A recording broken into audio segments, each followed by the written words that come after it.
നമസ്കാരം, welcome to sigma solution. മക്കളെ, SCRT SSLC model question paper mathematics set സിയിലെ section B question number 9 മുതൽ 13 വരെയുള്ള ചോദ്യങ്ങളാണ് നമ്മൾ ഇന്ന് ചെയ്യാൻ പോകുന്നത്.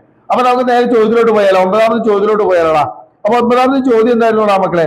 If two dice with numbers 1 to 6 marked on their faces are rolled together, what is the probability that the sum of numbers turning up is 9? അതായത് 1 മുതൽ 6 വരെ എഴുതിയ രണ്ട് പകിടകൾ ഒരുമിച്ച് ഉരുട്ടിയാൽ കിട്ടുന്ന സംഖ്യകളുടെ തുക 9 ആകാനുള്ള സാധ്യത എത്രയാണെന്നാണ് ചോദിച്ചിട്ടുള്ളത്. അപ്പൊ നമ്മൾ ആദ്യം തന്നെ അറിയേണ്ടത്, ഇപ്പൊ ഈ പറഞ്ഞ രീതിയിൽ രണ്ട് ഡൈസ് ഒരുമിച്ച് ഉരുട്ടി കഴിഞ്ഞു കഴിഞ്ഞാൽ എത്രത്തോളം റിസൾട്ടുകൾ നമുക്ക് ഉണ്ടാവും അറിയണം. വേണ്ടേ? എത്രത്തോളം റിസൾട്ടുകൾ ഉണ്ടാവും അറിയാൻ എന്താണ് മക്കളെ ചെയ്യാം? അതായത് എന്ന് പറഞ്ഞു കഴിഞ്ഞാൽ നിങ്ങൾക്ക് എല്ലാവർക്കും അറിയാമില്ലേ, ആദ്യത്തെ അതായത് എന്ന് പറഞ്ഞു കഴിഞ്ഞാൽ ഇവിടെ നമ്മുടെ ഡൈസ് നമ്പർ 1 ഉണ്ട്, ഇപ്പുറത്ത് നമ്മുടെ ഡൈസ് നമ്പർ 2 ഉണ്ട്. ഇതിന്റെ ഉള്ളിൽ എത്ര ആൾക്കാരാണ് ഡൈസ് നമ്പർ 1 വരാൻ സാധ്യതയുള്ള ആൾക്കാർ എന്ന് പറഞ്ഞാൽ എത്ര ആൾക്കാരാ? 6 നമ്പേഴ്സും. അതുപോലെ ഇപ്പുറത്തും എത്ര ആൾക്കാരാണ് മക്കളെ വരാൻ സാധ്യതയുള്ള? 6 ആണ്. അപ്പൊ 6 × 6 ഈസ് ഈക്വൽ ടു എത്രയാണ് മക്കളെ വരിക? 36 ആണ്. 36 രീതിയിലാണ് മക്കളെ നമുക്ക് ആൾക്കാർ വരിക എന്ന് പറയുന്നത്. ഇനി ഇവിടെ അടുത്തത് എല്ലാവരെയും എഴുതുക എന്ന് പറഞ്ഞു കഴിഞ്ഞാൽ നടക്കുന്ന കാര്യമൊന്നുമല്ല. നമ്മളോട് ഇവിടെ രണ്ടാമത്തെ ചോദ്യത്തിൽ കൃത്യമായിട്ട് പറഞ്ഞിട്ടുണ്ട്, കിട്ടുന്ന സംഖ്യകളുടെ തുക 9 ആകാനുള്ള സാധ്യതയാണ് ചോദിച്ചിട്ടുള്ളത്, അല്ലെങ്കിൽ സമ്മ് 9 ആവണം എന്നാണ് പറഞ്ഞിട്ടുള്ളത്. അപ്പൊ നോക്കിയടാ മക്കളെ, ഞാൻ ആദ്യത്തെ ഡൈസിൽ, അതായത് ഞാനിവിടെ എഴുതാൻ പോവാണ്. ആദ്യത്തെ ഡൈസിൽ ഡൈസ് 1 ഉണ്ട്, ഡൈസ് 2 ഉണ്ട്. നോക്കിയടാ മക്കളെ, ആദ്യത്തെ ഡൈസിൽ 1 വരികയാണെന്നുണ്ടെങ്കിൽ, ഇപ്പൊ അവിടെ ആദ്യത്തെ ഡൈസിൽ 1 വരികയാണെന്നുണ്ടെങ്കിൽ ഇവിടെ ഡൈസ് 2 മാക്സിമം വരിക എത്രയാടാ മക്കളെ? 6 ആണ് വരിക.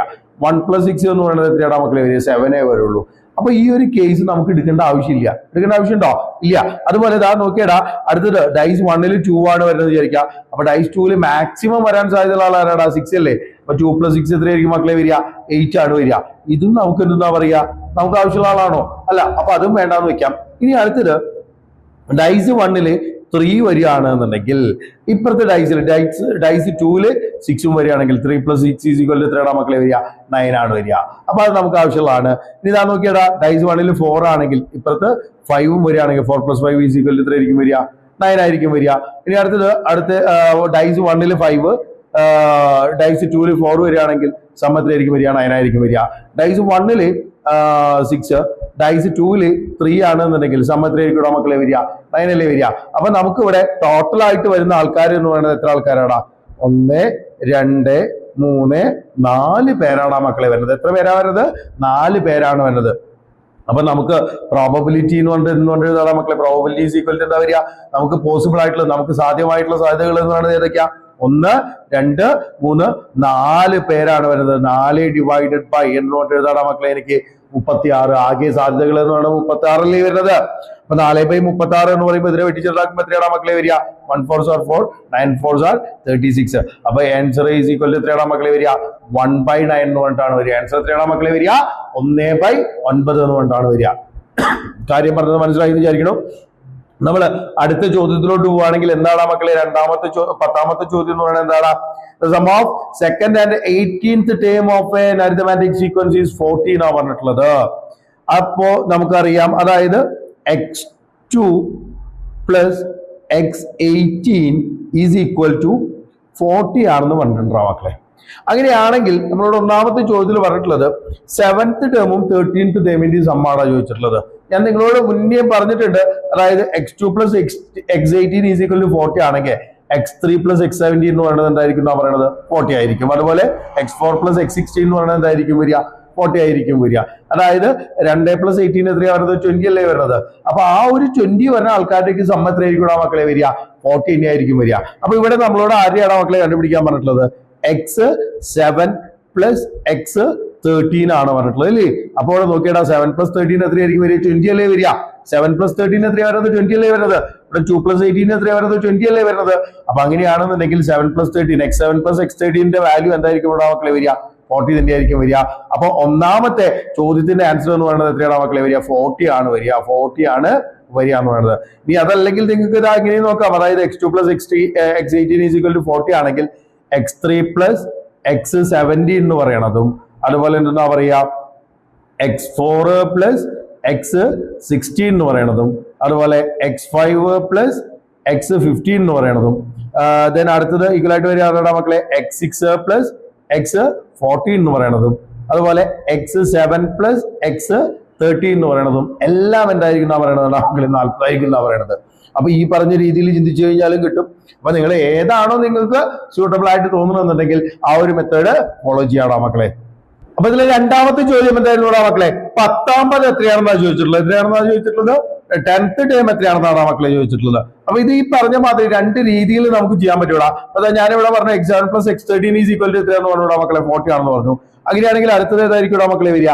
x8 പ്ലസ് x12 എന്ന് പറയണതും അതുപോലെ x9 പ്ലസ് x11 എന്ന് പറയണതും എന്തായിരിക്കും മക്കളെ വരിക? 14 ആയിരിക്കും വരിക. ഈ പറഞ്ഞ കാര്യങ്ങൾ നമുക്ക് എല്ലാവർക്കും അറിയാവുന്ന കാര്യമാണ് അല്ലേ? അപ്പൊ വേണമെന്നുണ്ടെങ്കിൽ ഈ ഒരു രീതിയിൽ ചെയ്യാം. അതായത് എന്ന് പറഞ്ഞു കഴിഞ്ഞാൽ നോക്കിയടാ x9 അതുപോലെ എന്തുണ്ട് x10 ഉണ്ട്, പിന്നെ അതുപോലെ x11 ഉണ്ട്. അടുത്തടുത്തുള്ള 3 ടേമുകളാണ്, 3 കോൺസിക്യൂട്ടീവ് ടേംസ് ആണ് വരുന്നത് അല്ലേ? അപ്പൊ ഇതിൽ നിങ്ങൾക്ക് എല്ലാവർക്കും അറിയാം x10 ഈസ് ഈക്വൽ ടു എന്തായിരിക്കും പറയണത്? ഇതിൽ x10 ഈസ് ഈക്വൽ ടു എന്തായിരിക്കും പറയണത്? x9 plus x11 divided by 2 ആയിരിക്കും എന്നുള്ള കാര്യം എല്ലാവർക്കും അറിയാവുന്നതാണ് അല്ലേ?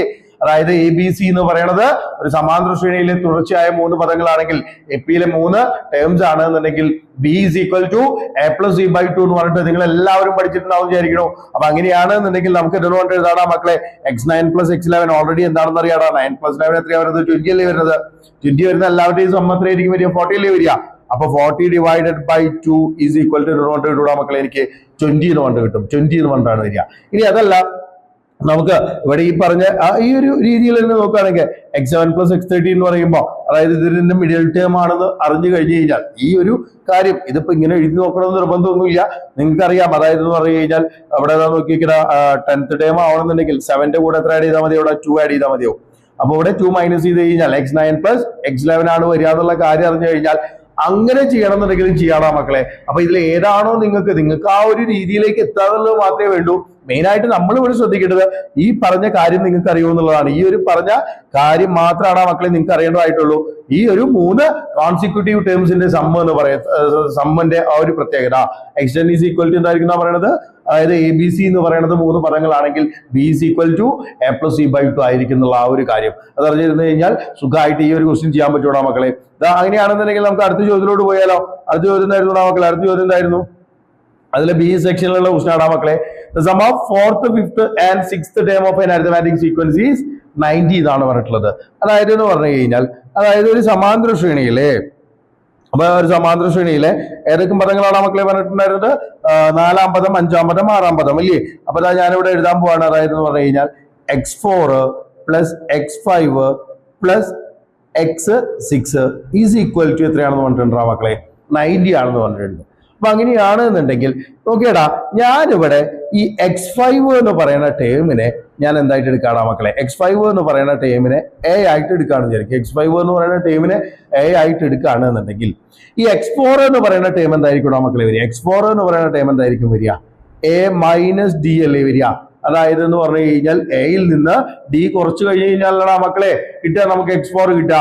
അങ്ങനെയാണെങ്കിൽ x6 എന്ന് പറയുമ്പോൾ എത്രയായിരിക്കും മക്കളെ വരിക? x6 എന്ന് പറയുമ്പോൾ എന്തായിരിക്കും വരിക? എ പ്ലസ് ഡിയും ആയിരിക്കും വരിക. ഇനി ഇവരെ 3 പേരും കൂടി ആഡ് ചെയ്യാന്ന് പറയുമ്പോൾ എങ്ങനെയാണാ മക്കളെ വരിക? എനിക്ക് ഈസ് ഈക്വൽ ടു 90 എന്ന് പറഞ്ഞിട്ട് എഴുതാം. അപ്പൊ A minus D plus A plus D എന്ന് പറഞ്ഞിട്ട് വരും. ഇവിടെ നോക്കിയാടാ മക്കളെ, ഇവിടെ ഒരു മൈനസ് ഡി ഉണ്ട്, ഇവിടെ ഒരു പ്ലസ് ഡി ഉണ്ട്. ഇത് രണ്ടും ക്യാൻസൽ ചെയ്ത് കളയാൻ പറ്റില്ലേ? അപ്പൊ അങ്ങനെയാണെന്നുണ്ടെങ്കിൽ എ പ്ലസ് എ എന്തായിരിക്കും മക്കളെ വരിക? 3a ഈസ് ഈക്വൽ ടു 90 എന്ന് പറഞ്ഞിട്ട് കിട്ടും. അങ്ങനെയാണെങ്കിൽ 90 a ഈസ് ഈക്വൽ ടു എന്താടാ മക്കളെ വരിക? a ഈസ് ഈക്വൽ ടു എന്തായിരിക്കും വരിക? 90 divided by 3 is equal to 30 എന്ന് പറഞ്ഞിട്ട് വരും. അപ്പൊ അങ്ങനെയാണെന്നുണ്ടെങ്കിൽ ഇവിടെ 5ാമത്തെ പദം എന്ന് പറഞ്ഞു കഴിഞ്ഞാൽ എന്താണാ പറഞ്ഞിട്ടുണ്ടായിരുന്നത്? a ആണെന്നല്ലേ പറഞ്ഞിട്ടുണ്ടായിരുന്നത്. അപ്പൊ a ഈസ് ഈക്വൽ ടു എത്രയാണെന്ന് കിട്ടിയടാ മക്കളെ? എനിക്ക് 30 ആണെന്ന് പറഞ്ഞിട്ട് കിട്ടിയില്ലേ? അപ്പൊ 1ാമത്തെ ചോദ്യത്തിന്റെ ആൻസർ എത്രയാടാ മക്കളെ വരിക?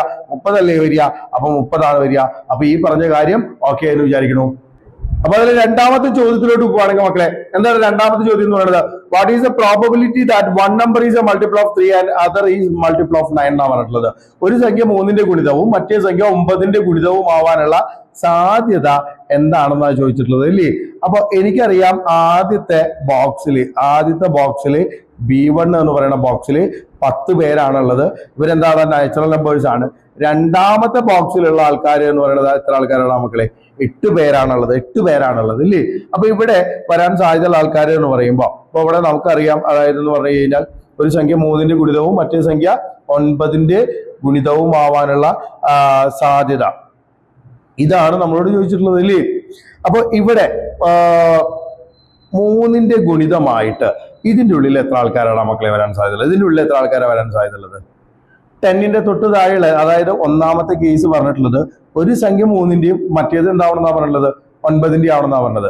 അപ്പൊ ആദ്യത്തെ ബോക്സിൽ നിന്ന് ഞാൻ 3ന്റെ മൾട്ടിപ്പിളും രണ്ടാമത്തെ ബോക്സിൽ നിന്ന് 9ന്റെ മൾട്ടിപ്പിൾ എടുക്കുകയാണെന്ന് വിചാരിക്കേ. അപ്പൊ അങ്ങനെയാണെങ്കിൽ എനിക്ക് എത്ര ആൾക്കാരെ കിട്ടുന്നതാണ് അറിയേണ്ടത്. 3ന്റെ മൾട്ടിപ്പിൾ എത്ര ആൾക്കാരാണ് മക്കളെ വരിക? അവിടെ എത്ര ആൾക്കാരാ വരിക? 3 മൾട്ടിപ്പിൾ 10ൽ താഴെ വരുന്ന 3ന്റെ ഗുണിതങ്ങൾ എത്രയാ? 3 × 3 9 അല്ലേ വരിക. അപ്പൊ ഇവിടെ 3ന്റെ മൾട്ടിപ്പിൾ ആയിട്ട് നമുക്ക് എത്ര പേരെയാണ് കിട്ടുക? 3 പേരെയാണ് കിട്ടുക. 9ന്റെ മൾട്ടിപ്പിൾ ആയിട്ട് 25ന്റെ താഴെയുള്ള ആൾക്കാരല്ലേ, അതായത് ഇവിടെ 25ന്റെ താഴെയുള്ള ആൾക്കാരുള്ള മക്കളെ വരുന്നത്. അപ്പൊ 9ന്റെ ടേബിളില് ആ ഒരു 25ന്റെ താഴെ വരുന്ന ആൾക്കാർ എത്രയാണ് മക്കളെ വരിക? അതായത് എന്ന് പറഞ്ഞു കഴിഞ്ഞാൽ നമുക്കറിയാം 1 9 9 2 9 18 3 9 27 വരിക. അപ്പൊ 3 ആൾക്കാർ വരാൻ പറ്റുമോ? ഇല്ലല്ലോ. 25ന്റെ താഴെയുള്ള ആൾക്കാരല്ലേ വരുള്ളൂ. 2 പേരാണ് മക്കളെ ഇവിടെ ഉണ്ടാവാന്ന് പറയുന്നത്. ഇവിടെ എത്ര പേരാ ഉണ്ടാവുക? 2 പേരെയാണ് കിട്ടുള്ളൂ. ഇനി ഇവിടെ ഈ പറഞ്ഞ രീതി തന്നെ നമുക്ക് എന്താ പറയാ, തിരിച്ച് ഇപ്പുറത്തും ഇതുപോലെ വരാമില്ലേ? അതായത് എന്ന് പറഞ്ഞു കഴിഞ്ഞാൽ ഇവിടെ 9ന്റെ മൾട്ടിപ്പിൾ ആവാം, ഈ ഒരു ബോക്സിൽ 9ന്റെ മൾട്ടിപ്പിൾ ആവാം, ഈ ഒരു ബോക്സിൽ 3ന്റെ മൾട്ടിപ്പിൾ ആവാം. അപ്പൊ 2 രീതിയിൽ ചിന്തിച്ചൂടെ എനിക്ക്? അപ്പൊ അങ്ങനെയാണെങ്കിൽ ഇവിടെ എത്ര പേരാണ് മക്കളെ വരിക എന്ന് പറയുന്നത്? ഇവിടെ എത്ര പേരാ വരിക എന്ന് പറയുന്നത്? 9ന്റെ മൾട്ടിപ്പിൾ എന്ന് പറയുമ്പോൾ 10ന്റെ താഴെ 1 × 9 1 ആണ് വരിക. അപ്പൊ ഇവിടെ 1 വരും. ഇവിടെ 3യുടെ മൾട്ടിപ്പിൾ എന്ന് പറയുമ്പോൾ എത്ര പേരാണ് മക്കളെ വരിക? ഇവിടെ ഉള്ള 8 പേരും എന്ത് തന്നെയാണ് വരിക? 3യുടെ മൾട്ടിപ്പിൾ ആണ് വരിക അല്ലേ? അപ്പൊ ഇവിടെ എത്ര ആൾക്കാരാ വരിക? 1ഉം ഇപ്പുറത്തെ എത്രയും വരും? 8ഉം വരും. അപ്പൊ ഇവരെ മൾട്ടിപ്പിൾ ചെയ്യുമ്പോൾ എന്തായിരിക്കും ഇവിടെ മക്കളെ വരിക? 3 × 2 6. ഇവിടെയോ 1 × 8 എന്ന് പറയുമ്പോൾ എത്രയാണ് മക്കളെ വരിക? 8 ആണ് വരിക അല്ലേ? അപ്പൊ ടോട്ടല് ഇവര് 2 പേരുടെയും കൂടിയിട്ട് വരുമ്പോ എന്ന് പറഞ്ഞു കഴിഞ്ഞാൽ 3ന്റെ ഗുണിതവും മറ്റേ സംഖ്യ 9ന്റെ ഗുണിതവും എന്നാ പറഞ്ഞിട്ടുള്ളൂ. അപ്പൊ ഒന്നുകിൽ ബോക്സ് 1ൽ നിന്ന് 3ന്റെ ഗുണിതവും ബോക്സ് 2ൽ നിന്ന് 9ന്റെ മൾട്ടിപ്പിൾ ആവാം. ഇനി അതല്ലെങ്കിൽ ബോക്സ് 1ൽ നിന്ന് 9ന്റെ മൾട്ടിപ്പിളും ബോക്സ് 2ൽ നിന്ന് 3യുടെ മൾട്ടിപ്പിൾ ആവാം. 2 കേസും നമ്മൾ എടുക്കണം. അപ്പൊ നമുക്ക് എത്രയാണ് മക്കളെ വരിക? ടോട്ടൽ എന്ന് പറയുന്നത് എത്രയാണ് വരിക? 6 + 8 = എത്രയാണ് മക്കളെ വരിക? 6 + 8 എത്രയായിരിക്കും വരിക? 14 ആണ് മക്കളെ വരിക. എത്രയായിരിക്കും വരിക? 14 ആയിരിക്കും വരിക.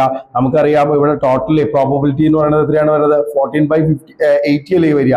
അപ്പൊ നമ്മുടെ പ്രോബബിലിറ്റി = 14/80 എന്ന് പറഞ്ഞിട്ട് എഴുതാണോ മക്കളെ? ഇവിടെ ഇതിൽ 7 2s are 14 ആണ് വരിക. ഇവിടെ എത്രയായിരിക്കും മക്കളെ വരിക? 40. ഇനി ഇത് കോമൺ ആയിട്ട് ഏതെങ്കിലും പോവോ? ഇല്ലല്ലോ. അപ്പൊ 7/40 എന്ന് പറയുന്നതായിരിക്കും മക്കളെ ഇതിന്റെ ആൻസർ എന്ന് പറയുന്നത്. ഇതിന്റെ ആൻസർ എന്ന് പറയുന്നത് എത്രയായിരിക്കും വരിക? 7/40 ആയിരിക്കും വരിക. അവിടെ ശ്രദ്ധിക്കുക, ഈ ഒരു ബോക്സിൽ നിന്ന് ഒന്നുകിൽ 3ന്റെയോ അല്ലെങ്കിൽ ഈ ഒരു ബോക്സിൽ നിന്ന് 9ന്റെ മൾട്ടിപ്പിളോ, ഇത് നേരെ തിരിച്ച് റിവേഴ്സും നടക്കാവുന്നതാണ്. അതുകൊണ്ടാണ് ഞാൻ 2 കേസും സെപ്പറേറ്റ് ആയിട്ട് പറഞ്ഞിട്ടുള്ളത്.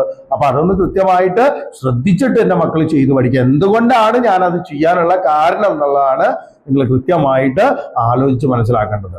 അപ്പൊ അതൊന്ന് ആലോചിച്ച് കഴിഞ്ഞാൽ നിങ്ങൾക്ക് കൃത്യമായിട്ട് കിട്ടും. അപ്പൊ ആ ഒരു കാര്യം ഞാനിവിടെ പറഞ്ഞിട്ടുള്ളതാണല്ലോ. നിങ്ങളത് ആലോചിച്ച് നോക്കി കഴിഞ്ഞാൽ നിങ്ങൾക്ക് കൃത്യമായിട്ട് മനസ്സിലാവണം മക്കളെ. അപ്പൊ അതൊന്ന് ആലോചിച്ച് കൃത്യമായിട്ട് മനസ്സിലാക്കി വെക്കാം. അങ്ങനെയാണെങ്കിൽ നമുക്ക് അടുത്ത ചോദ്യത്തിലോട്ട് പോയാലോടാ, അതിൽ B സെക്ഷനിലുള്ള ക്വസ്റ്റ്യനിലോട്ട് പോയാലോടാ. അപ്പൊ B ക്വസ്റ്റ്യൻ നമുക്ക് നോക്കാം മക്കളെ. എന്തായിരുന്നു? In the picture ABCD is A square and P is the mid point of AB. A point is marked arbitrarily within the square. What is the probability that it would be within the shaded part? അതായത് എന്ന് പറഞ്ഞു കഴിഞ്ഞാൽ ABCD എന്ന് പറയുന്നത് ഒരു സമചതുരമാണ്. AB-യുടെ മധ്യബിന്ദു ആണ് P എന്ന് പറഞ്ഞിട്ടുണ്ട്. ഇവിടെ ഞാൻ കണ്ണടച്ചിട്ട് ഒരു കുത്തിട്ട് കഴിഞ്ഞാൽ അത് ഷെയ്ഡ് ചെയ്ത ഭാഗത്താവാനുള്ള സാധ്യത എത്രയാണെന്നാണ് ആ മക്കളെ ചോദിച്ചിട്ടുള്ളത്. അപ്പൊ നമുക്കറിയാം ഈ പറഞ്ഞ ആൾക്കാർ എന്താണ് മക്കളെ? ഇവിടെ എന്താ പറയുന്നത്? ഇതൊരു സമചതുരാണ് ഇല്ലേ? അപ്പൊ അല്ലെങ്കിൽ സ്ക്വയർ ആണ്. ഇതിന്റെ എല്ലാ സൈഡുകളുടെയും ലെങ്ത് എന്തായിരിക്കും മക്കളെ വരിക? A എന്ന് പറഞ്ഞിട്ടാണ് വരിക. അങ്ങനെയാണ് എന്നുണ്ടെങ്കിൽ ഇത് ഇവിടെ മിഡ് പോയിന്റ് ആണെന്ന് പറഞ്ഞിട്ടുണ്ട്. AB-യുടെ മിഡ് പോയിന്റ് ആണ് P എന്ന് പറഞ്ഞിട്ടുണ്ട്. അപ്പൊ ഈ ഒരു ലെങ്ത് എന്തായിരിക്കും മക്കളെ വരിക? A/2 എന്ന് പറഞ്ഞിട്ടാണ് വരിക ഇല്ലേ? എല്ലാവർക്കും അറിയണ കാര്യമാണ്. അപ്പൊ അങ്ങനെയാണ് എന്നുണ്ടെങ്കിൽ ഇവിടെ ഇവിടുത്തെ ഒരു പ്രോബബിലിറ്റി എന്ന് പറയുന്നത്, ഷെയ്ഡ് ചെയ്ത ഭാഗത്താവാനുള്ള പ്രോബബിലിറ്റി എന്ന് പറയുന്നത് എന്തായിരിക്കും മക്കളെ വരിക? ട്രയാങ്കിളിന്റെ ഏരിയ ഡിവൈഡഡ് ബൈ സ്ക്വയറിന്റെ ഏരിയ ആണ് വരിക. ട്രയാങ്കിളിന്റെ ഏരിയ ഡിവൈഡഡ് ബൈ സ്ക്വയറിന്റെ ഏരിയ അല്ലേ? അപ്പൊ അങ്ങനെയല്ലേ നമ്മൾ നോക്കുക. അപ്പൊ ആദ്യം എനിക്ക് എന്ത് കണ്ടുപിടിക്കണം മക്കളെ? ട്രയാങ്കിളിന്റെ ഏരിയ കണ്ടുപിടിക്കണം. ട്രയാങ്കിളിന്റെ ഏരിയ കണ്ടുപിടിക്കാനുള്ള ഇക്വേഷൻ എന്താണ് മക്കളെ? Half into B into H എന്ന് പറയുന്നതാണ്. ഇവിടെ ഞാൻ നോക്കിയാടാ മക്കളെ, എനിക്ക് അറിയാം, കൃത്യമായിട്ട് അറിയാം എന്താ പറയുന്നത്. ഹാഫ് ഇൻറ്റു ബിക്ക് പകരം എന്ത് കൊടുക്കാടാ? ഇതല്ലേ ബി എന്ന് പറയുന്നത്. ബിക്ക് പകരം എന്ത് കൊടുക്കാം എനിക്ക്? a/2 ഇൻറ്റു എച്ച് എന്ന് പറഞ്ഞു കഴിഞ്ഞാൽ എന്താടാ മക്കളെ വരുന്നത്? എച്ച് എന്ന് പറഞ്ഞു കഴിഞ്ഞാൽ എന്താ വരുന്നത്? ഈ ഒരു ലെങ്ത് അല്ലേ, ബി സി എന്ന് പറയുന്ന ലെങ്ത് അല്ലേ വരിക. അപ്പൊ അങ്ങനെയാണെങ്കിൽ എച്ച് എന്ന് പറയുന്നത് എന്തായിരിക്കും വരിക? എ ആയിരിക്കും വരിക. അപ്പൊ അങ്ങനെയാണെന്നുണ്ടെങ്കിൽ എനിക്ക് എന്തുകൊണ്ട് എഴുതാടാ മക്കളെ? a²/4 എന്ന് പറഞ്ഞിട്ട് എഴുതാം. എഴുതിക്കൂടെ? ഇനി സ്ക്വയറിന്റെ ഏരിയ എല്ലാവർക്കും അറിയാവുന്ന കാര്യമാണ്. എന്താണ് വരിക? a² ആണെന്നുള്ളത് അറിയണതാണ് ഇല്ലേ? അപ്പൊ എനിക്ക് എന്തെന്ന് പറഞ്ഞിട്ട് എഴുതാടാ മക്കളെ? a²/4 all divided by a² എന്ന് പറഞ്ഞിട്ട് എഴുതാം. അപ്പൊ ഇതിനെങ്ങനെയാണോ മക്കളെ ചെയ്യാൻ നമ്മള്? അതിനെങ്ങനെയാ ചെയ്യാ? a²/4 ഇൻറ്റു 1/a² എന്ന് പറഞ്ഞിട്ട് എഴുതാം. അപ്പൊ അങ്ങനെയാണെന്നുണ്ടെങ്കിൽ ഇതാ നോക്കിയാടാ മക്കളെ, a² a² എന്ത് ചെയ്തു പോകും? ക്യാൻസൽ ചെയ്തു പോകും. ബാക്കി എത്രയാ മക്കളെ വരിക? 1/4 എന്ന് പറഞ്ഞിട്ടാണ് വരിക. അത് ഷെയ്ഡ് ചെയ്ത ഭാഗത്താവാനുള്ള സാധ്യത എത്രയാണെന്നാണ് മക്കളെ പറയണത്? 1/4 ആണ് വരിക. അപ്പൊ ഇതൊന്ന് ഓർമ്മയിൽ വെക്കുക, കൃത്യമായിട്ട് ഓർമ്മയിൽ വെക്കുക. അടുത്ത ചോദ്യം എന്ന് പറയുന്നത് എന്താണ്? അതിലെ രണ്ടാമത്തെ ചോദ്യം എന്ന് പറയുന്നത് എന്താ? What is the probability that it would be outside the shaded part എന്നാണ് പറഞ്ഞിട്ടുള്ളത്. അതായത് ഷെയ്ഡ് ചെയ്ത ഭാഗത്താകാനുള്ള, ചെയ്യാത്ത ഭാഗത്താകാനുള്ള സാധ്യത എന്താണെന്ന് ചോദിച്ചിട്ടുള്ളത്. നമുക്കറിയാം എല്ലായ്പ്പോഴും ടോട്ടൽ പ്രോബബിലിറ്റി എന്ന് പറയുന്നത് എത്രയാണ് മക്കളെ വരിക? 1 ആണ് വരിക. ടോട്ടൽ പ്രോബബിലിറ്റി എന്ന് പറയുന്നത് എത്രയായിരിക്കും വരിക? 1 ആയിരിക്കും വരിക. അപ്പൊ ഷെയ്ഡ് ചെയ്ത ഭാഗത്തുള്ളത് 1/4 ആണെന്ന് അറിയാം. ടോട്ടൽ പ്രോബബിലിറ്റി എത്രയാണെന്ന് അറിയാം മക്കളെ? എനിക്ക് 1 ആണെന്ന് അറിയാം. അപ്പൊ ഈ 1ൽ നിന്ന് 1/4 കുറച്ചാൽ പോരെ. അപ്പൊ ഈ ഒരു ഭാഗത്തിന്റെ പ്രോബബിലിറ്റി എന്ന് പറയുന്നത് എന്തായിരിക്കും മക്കളെ വരിക എന്ന് പറയുന്നത്? 1 - 1/4 ആണ് വരിക. നോർമലി നിങ്ങൾക്ക് അറിയാവുന്ന കാര്യമാണ്. 1ൽ നിന്ന് 1/4 എന്ന് പറഞ്ഞു കഴിഞ്ഞാൽ എന്താണ് മക്കളെ? കാലല്ലേ. 1ൽ നിന്ന് കാല് പോയി കഴിഞ്ഞ് കഴിഞ്ഞാൽ എത്രയാണ് മക്കളെ ബാക്കി വരിക? മുക്കാലല്ലേ വരിക. ഒന്നെങ്കിൽ ഇങ്ങനെ ചെയ്യണമെങ്കിൽ ഇങ്ങനെ എഴുതി വെക്കാം. ഇനി അതല്ലെങ്കിൽ നിങ്ങൾക്ക് അതാ നോർമൽ നമ്മൾ ചെയ്യണ ആ ഒരു രീതി ഉണ്ടല്ലോ. ഇവിടെ ഡിവൈഡഡ് ബൈ 1 ഉണ്ടാവും. 1 × 4 എത്രയാണ് മക്കളെ വരിക? 4 ആണ് വരിക. ഇവിടെ മൈനസ് ആണുള്ളത്. 1 × 1 -1 divided by 4 is equal to 3/4 എന്ന് പറഞ്ഞിട്ടും. ഏത് രീതിയിൽ ചെയ്താലും കുഴപ്പമില്ല. ആൻസർ നമുക്ക് എന്ത് കിട്ടിയാൽ മതി മക്കളെ? 3/4 എന്ന് പറഞ്ഞിട്ട് കിട്ടിയാൽ മതി. ഇത്രയേ ഉള്ളൂ സംഭവം എന്ന് പറയുന്നത്. അടുത്ത ചോദ്യം എന്തായിരുന്നു മക്കളെ? Write the sequence of numbers which leave remainder 1 or 3 when divided by 4 എന്നാണ് പറഞ്ഞിട്ടുള്ളത്. അതായത് എന്ന് പറഞ്ഞു കഴിഞ്ഞാൽ 4 കൊണ്ട് ഹരിച്ചാൽ 1 അല്ലെങ്കിൽ 3 മിച്ചം വരുന്ന എണ്ണൽ സംഖ്യകളുടെ ശ്രേണി എഴുതാനാണ് പറഞ്ഞിട്ടുള്ളത്. അതാ നോക്കിയാടാ, നമുക്കറിയാം എണ്ണൽ സംഖ്യകൾ ആരൊക്കെയാണോ മക്കളെ? 1, 2, 3, 4, 5, 6, 7, 8 എന്ന് പറഞ്ഞിട്ട് ഇങ്ങനെ പോകുന്ന ആൾക്കാരാണ്. ഇതിൽ നോക്കിയാൽ മക്കളെ 1നെ ഞാൻ 4 കൊണ്ട് ഡിവൈഡ് ചെയ്ത് കഴിഞ്ഞാൽ എത്രയാണ് മക്കളെ വരിക? 1ൽ 4 എത്ര വട്ടം പോവാ? 0 ടൈംസ് അല്ലേ പോവാ. അപ്പൊ 0 × 4 0 വരും. 1 - 0 എത്രയാണ് മക്കളെ വരിക? 1 ആണ് വരിക അല്ലേ. അപ്പൊ ഇവിടെ ശിഷ്ടം എത്രയാണ് മക്കളെ വരുന്നത്? 1 അല്ലേ വരുന്നത്. അപ്പൊ ഇതിൽ ആദ്യത്തെ ടേം എന്താണെന്ന് മനസ്സിലായിടാ മക്കളെ? എനിക്ക് 1 ആണെന്ന് മനസ്സിലായി. ഇനി അടുത്ത ടേം എടുക്കാണ് 2 എന്ന് പറയുന്ന ആ ഒരു നമ്പർ എടുക്കാണ്. 2നെ ഇതുപോലെ ഇവിടെ 2 ആണെന്നുണ്ടെങ്കിൽ 4 കൊണ്ട് ഡിവൈഡ് ചെയ്ത് കഴിഞ്ഞാൽ എത്രയാണ് മക്കളെ വരിക?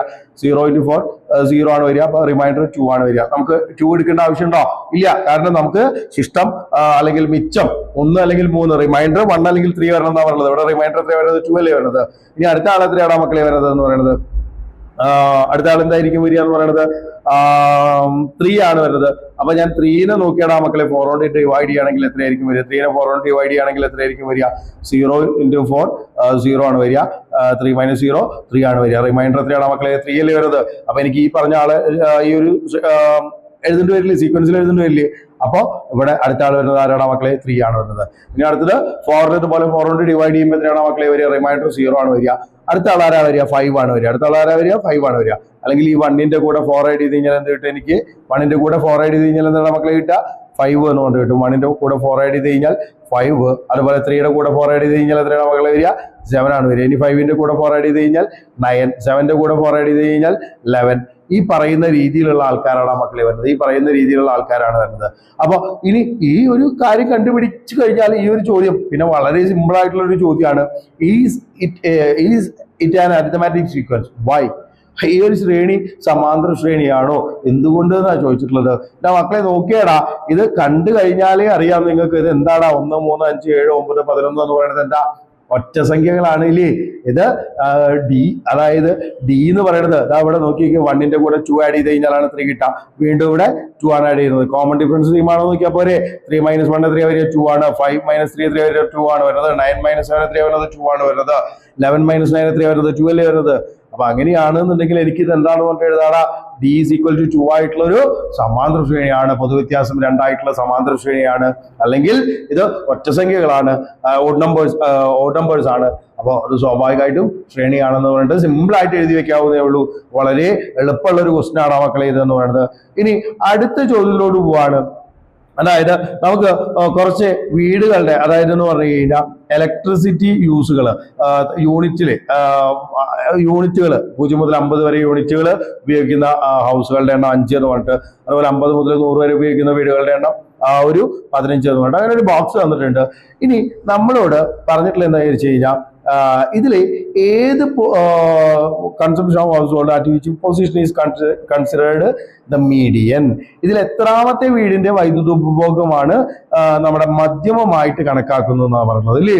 അപ്പൊ അങ്ങനെയാണെന്നുണ്ടെങ്കിൽ നമ്മൾ എന്തെന്നാ പറയാടാ, മധ്യമമായിട്ട് കണക്കാക്കുന്നത് കണ്ടുപിടിക്കാൻ വേണ്ടിയിട്ട് നമ്മൾ എന്ത് ചെയ്യണടാ മക്കളെ, ഈ പറഞ്ഞ രീതിയിലുള്ള ഈ ഒരു ഡാറ്റനെ ഞാൻ ആ ഒരു ക്യുമുലേറ്റീവ് ഫ്രീക്വൻസി ആവർത്തന പട്ടിക എന്നുള്ള രീതിയിലോട്ട് ഞാൻ മാറ്റാണ്, കൂട്ടാവർത്തന പട്ടിക എന്നുള്ള രീതിയിലോട്ട് മാറ്റാണ്. അപ്പൊ അങ്ങനെയാണെന്നുണ്ടെങ്കിൽ ആദ്യത്തെ 0 മുതൽ 50 എന്ന് പറയുമ്പോൾ ബിലോ 50 ആയിട്ട് 5 പേരുണ്ട്, ബിലോ 100 ആയിട്ട് എത്രയാണ് മക്കളെ വരിക, 5 + 15 20 വരും, ബിലോ 150 ആയിട്ട് 15 + 25 20 + 25 45 എന്ന് വരും. അപ്പൊ ഇങ്ങനെ ആഡ് ചെയ്ത് പോകുമ്പോൾ എനിക്ക് എത്ര കിട്ടൂടാ മക്കളെ, 125 ആണ് കിട്ടുക. അപ്പൊ ഇവിടെ ഈ കിട്ടിയ 125 എന്ന് പറയുന്നത് എത്രയാണ് മക്കളെ, ഓഡ് നമ്പർ ആണ് വരുന്നത്. 125 എന്ന് പറയുന്നത് എത്രയാണ് വരുന്നത്, ഓഡ് നമ്പർ ആണ് വരുന്നത്.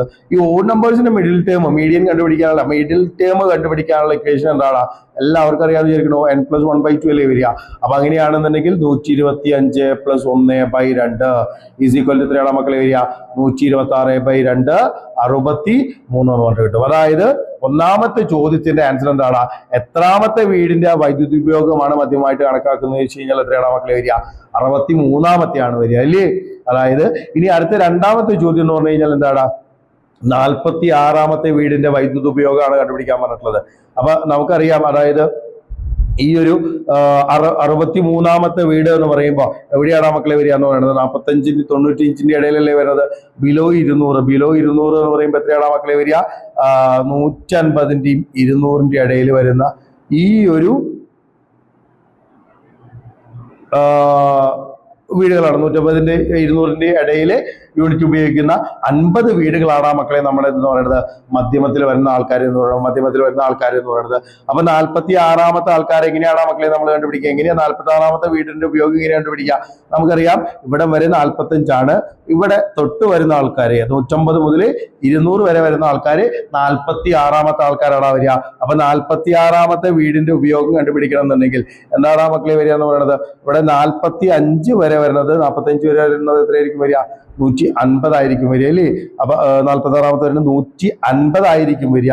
ഇനി ഇവിടെ ആ ഒരു എത്രയാണ് വിഡ്ത്ത് നോക്കി നോക്കുക, ക്ലാസ് വിഡ്ത്ത് എത്രയാണെന്ന് നോക്കി നോക്കാം മക്കളെ. മീഡിയൻ ക്ലാസ് 150 to 200 50 ആണ് വരുന്നത് എന്ന് മനസ്സിലായി. അപ്പൊ അങ്ങനെയാണെങ്കിൽ ഇവിടുത്തെ ഒരു വിഡ്ത്ത് കണ്ടുപിടിക്കാൻ എന്താണ് മക്കളെ നമ്മൾ ചെയ്യാറ്, 200 - 150 ചെയ്യുമ്പോൾ എനിക്ക് എത്ര കിട്ടും, 50 കിട്ടും.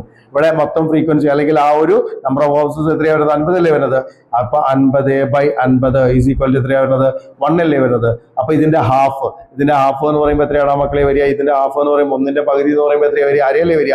അപ്പൊ 46ാമത്തെ വീടിന്റെ എന്ന് പറയുമ്പോൾ എത്രയായിരിക്കും വരിക, 150 + ഹാഫ് ഈസ് ഈക്വൽ ടു എന്നൊക്കെ എന്നുകൊണ്ട് എഴുതാണോ മക്കളെ വേണമെന്നുണ്ടെങ്കിൽ 150.5 എന്നോ 150 പറഞ്ഞിട്ട് കൃത്യമായിട്ട് എഴുതാൻ പറ്റും. ഇനി ഇവിടെ കണ്ടുപിടിക്കേണ്ടത്, ഇതിപ്പോ 46ാമത്തെ വീടിന്റെ ഉപയോഗം കിട്ടിയില്ലേ, ഇനി എനിക്ക് കണ്ടുപിടിക്കേണ്ടത് എന്താണ് മക്കളെ, ഇവിടുത്തെ മീഡിയൻ അല്ലേ കണ്ടുപിടിക്കേണ്ടത്.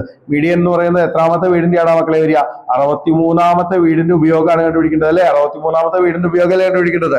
46ാമത്തെ വീടിന്റെ ഉപയോഗം 150.5 ആണ് എന്നുണ്ടെങ്കിൽ ഇവിടെ 1 ആണ് ഇവിടെ ആഡ് ചെയ്ത് പോകേണ്ടത് അല്ലേ.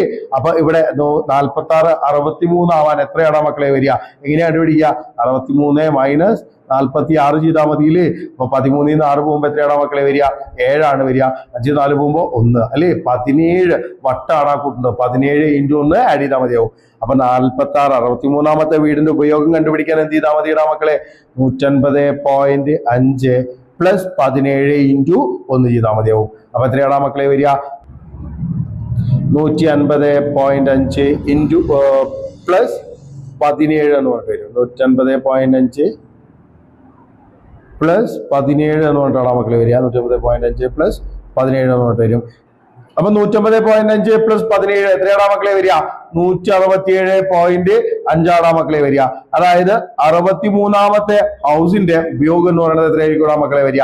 167.5 യൂണിറ്റ് ആണ് മക്കളെ അവർ ഉപയോഗിക്കുക എന്ന് പറയുന്നത്. അപ്പൊ ഇതാണ് ഇവിടുത്തെ മധ്യമം അല്ലെങ്കിൽ മീഡിയം എന്ന് പറയുന്നത്. ഇനി ഈ ഒരു ചോദ്യത്തോട് കൂടിയിട്ട് നമ്മുടെ സെറ്റ് സിയിലെ സെക്ഷൻ ബി അവസാനിക്കുകയാണ് മക്കളെ. അപ്പൊ ഈ ഒരു ചോദ്യം നിങ്ങൾ വളരെ ശ്രദ്ധയോട് കൂടിയിട്ട് കണ്ടിട്ട് കൃത്യമായിട്ട് കണ്ടിട്ട് ചെയ്തു പഠിക്കണം മക്കളെ. സെറ്റ് ബിയിലെ സെക്ഷൻ ബിയിനേക്കാൾ കുറച്ചും കൂടി എളുപ്പമാണ് സെറ്റ് സിയിലെ സെക്ഷൻ ബി എന്ന് പറയുന്നത്. അപ്പൊ അതുകൊണ്ട് തന്നെ എന്താ പറയുക, നിങ്ങൾ കൃത്യമായിട്ട് ചെയ്തു പഠിക്കുക. നമ്മൾ എത്രയും പെട്ടെന്ന് തന്നെ നിങ്ങൾക്ക് സെക്ഷൻ സിയുടെ ആ ഒരു വീഡിയോയുമായിട്ട് വരുന്നതായിരിക്കും. Thank you for watching sigma solution.